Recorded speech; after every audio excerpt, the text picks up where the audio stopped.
the last time our house is going to look like this.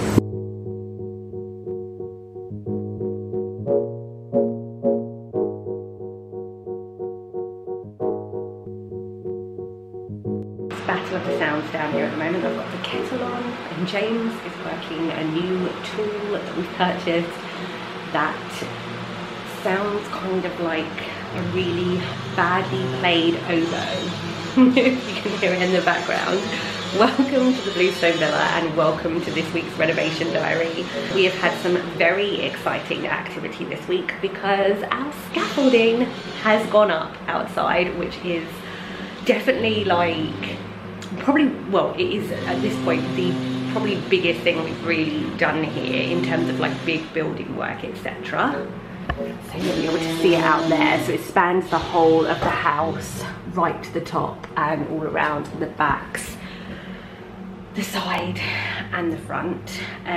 The sad news and the not as exciting news is that we were originally meant to have our plasterer start on Monday, which he'll be taking the render off of the front of the property, which I'll go into more detail about when we're kind of at that point, so you can kind of understand why and like what we're doing exactly. But yeah, he'll be taking the render off the front, but he is delayed on his other job, so he's going to be starting a week later, so he'll be starting in another week's time. So we've got a week of the scaffolding up before anything actually miraculously starts happening here. I'm going to take you back in time to Thursday the 11th of March now, which was the day that we had the scaffolding put up. As you'll be able to see, the render out the front here is really, really tatty. It's been patched over the years, which accounts for the different and rough textures that you can see here. And there are also a number of cracks. That means the render has blown from the wall and is allowing rainwater to get underneath the render, hence the work we're undertaking. So I just wanted to kind of give you a little bit of a close-up and a bit of a better visual of what it looks like and why we're doing the work.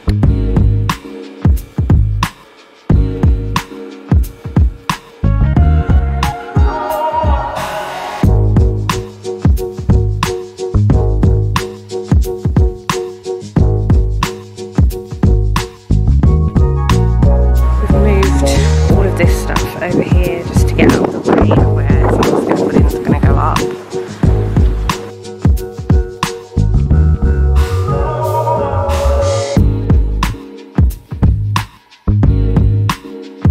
And then these used to sit in front of our bay window.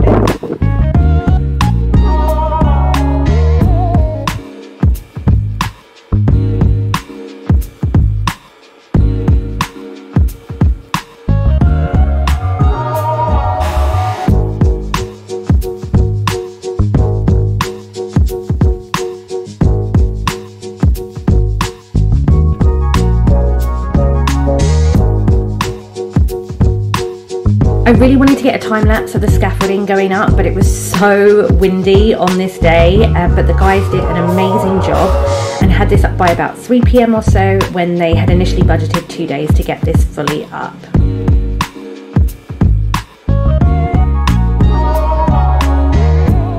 Wowzers.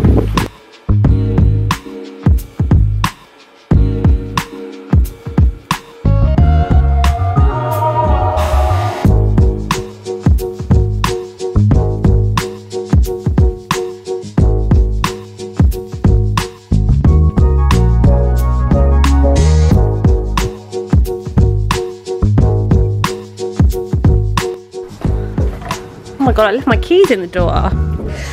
Whoops. Oh my god, it's like waterlogged out here. Hello. Makes you realise how many sort of odd cables and bits of rubbish there are here. Like this here needs... How did you get up there from around the front? Yeah. Oh, I should test the TV, shouldn't I? See if that works. Earlier, wasn't it? Oh yeah, of course it was. Yeah, I forgot about that. You be careful. Oh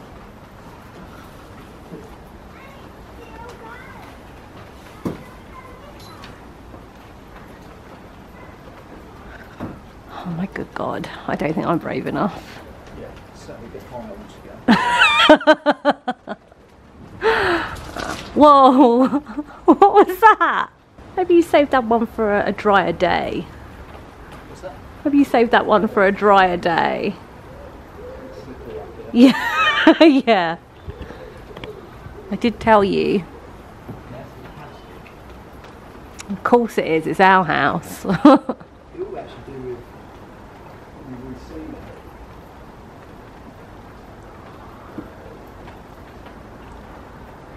So has everybody else got the proper like wooden stuff and we've got the plastic shit? A few things here that I want to check out, see what the water tanks obviously in here, but that actually might be, that might come off of the water tank, that one.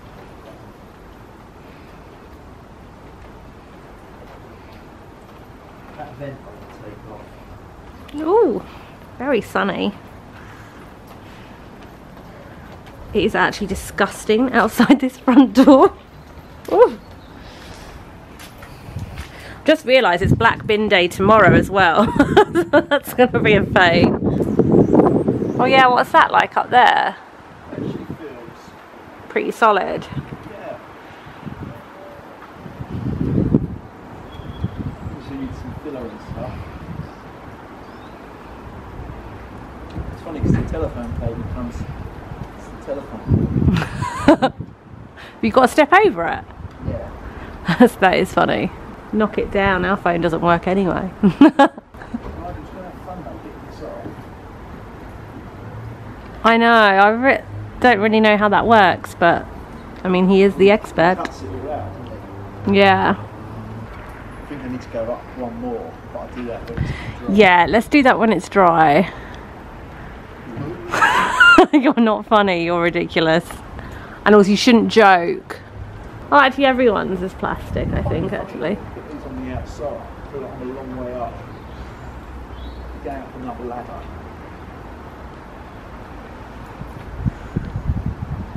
Maybe you come down now. Scaffold casualty. I'm worried about our milkman in the night.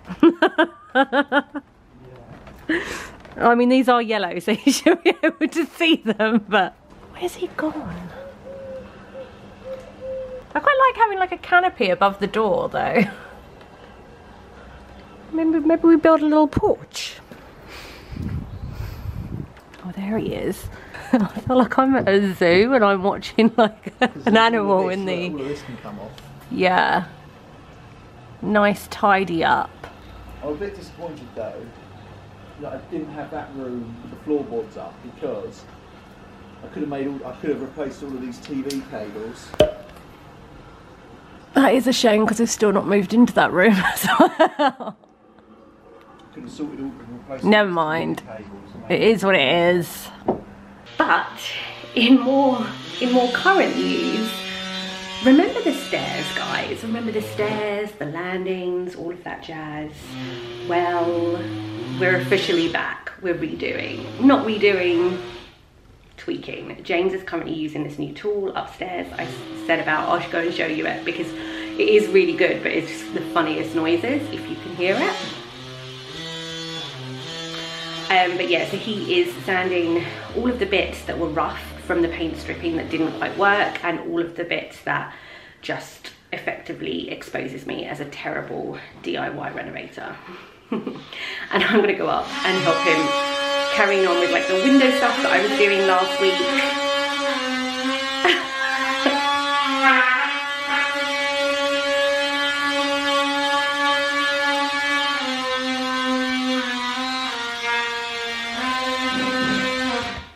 And so on.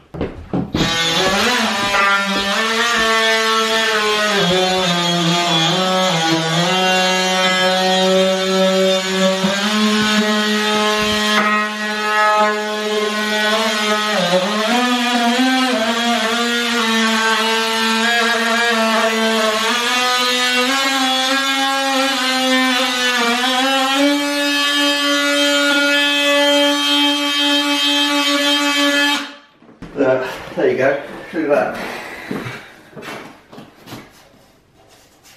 That looks much better in the respects that it looks like I'm starting again. But it needed to happen. It was really rough and like patchy.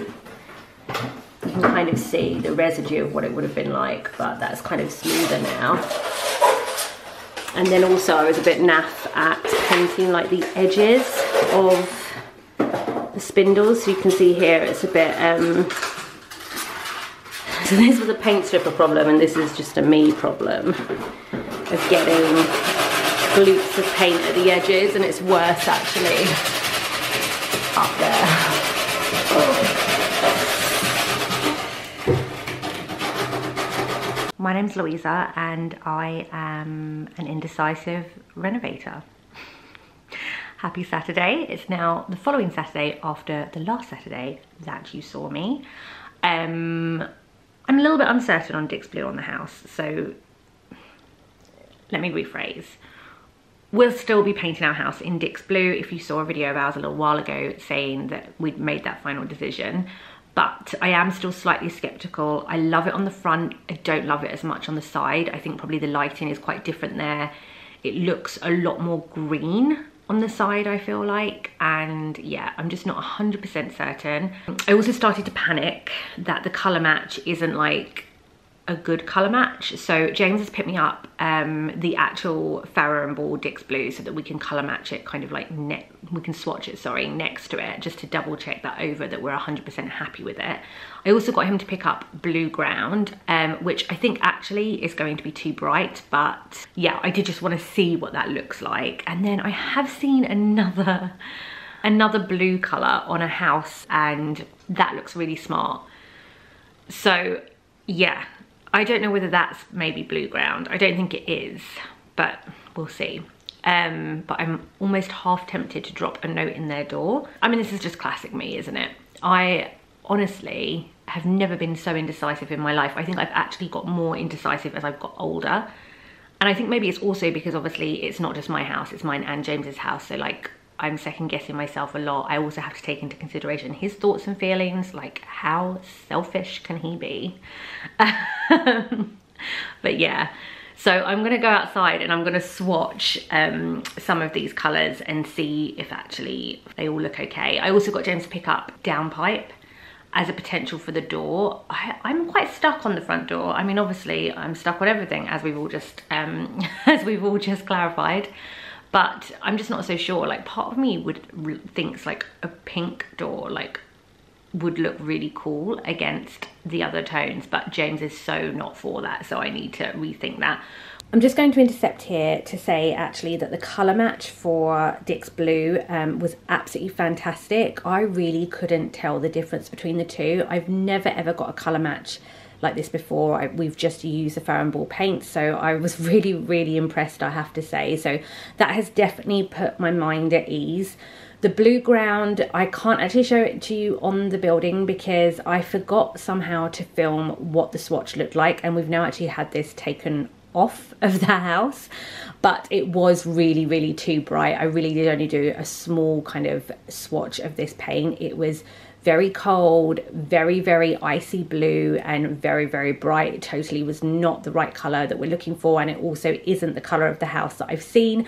I'll also pop up a picture of what our inspiration is, or I say our, my inspiration for perhaps what I want the house to look like. I mean, James will never let me have a wisteria growing up, but you know where I'm going with this, with the pink door. So yeah, watch this space. Maybe I'll get a pink in the mix and be able to convince James soon. And here's what downpipe looked like swatched on a piece of wood. I have to say this is a lot grayer than I had anticipated. I kind of thought this was like a really dark grey black colour, but it's really quite a grey. I haven't done 2 coats on this, but it is quite a thick coat of the Farrow and Ball tester pot, so I do think it's probably its right likeness, and I think perhaps this is what it would look like outside. I got the inspo to possibly use this for the front door because I've been wandering the streets of Tunbridge Wells and seen lots of houses that have kind of a dark grey that I kind of thought might have been downpipe, so that was really where this idea came from. But yeah, I'm just not a fan. It actually does look okay next to the Dix Blue, but it's just not really what I'm looking for. James is outside. He's been up on the scaffolding doing all kinds of weird and wonderful things. I think he's basically been looking at like imperfections and wires that need to come out, and you know, like things that basically aren't being used anymore, like certain wires and stuff, and so that he knows where to take them out, or he's taken them out, and also just like clocking up certain imperfections that we want to definitely speak with either Nigel, our plasterer, on Monday when he starts, or Tony, our painter, when he starts further down the line. We've had the scaffolding up now for just over a week, and we have now got Nigel, our plasterer, starting on Monday, so he will be coming in and starting to take the plaster off of the front of the house, or the render, so that will be really exciting. We've had a couple of like classic situations already this week. Our plasterer, who we've used before, he's really great and he's such a lovely guy, which is also really, really nice, messaged James on Monday saying, could you ask the scaffolders to put this certain thing on, I forget what it's called, I think it's like a rig, where you basically attach something to the top of the scaffold so that you can throw a rope down and you can kind of, he can basically like levy up like his tools and stuff like that. And of course, basically Nigel was meant to start last Monday, and he, a week in advance, let us know that his other job was overrunning and he'd be a week late. And we tried to rearrange the scaffolding, but we could not rearrange the scaffolding. So James just texted him back on Monday and was like, the scaffolding's already gone up. Anyway, James contacted the scaffolders, asked them if they could do it, and he didn't hear back from them. And James is as impatient as anybody, like literally so impatient. He just like, I think he like stresses and he just wants to know that something's sorted. And I told him to hold off and wait for them to come back, or maybe like chase them if he hadn't heard back in like by like Wednesday, for example. And he didn't listen to me, and so he ended up buying his own rig. And then as soon as he hit like the purchase button on that, guess what? He found their response from the day before in his spam. And they were coming that day to fit this rig on Wednesday. So he had to then cancel this other thing that he'd ordered. So lessons learned here is that sometimes always Louisa is right. Bit of an abrupt ending here, guys, but stay tuned as next week we take our Victorian house back to brick.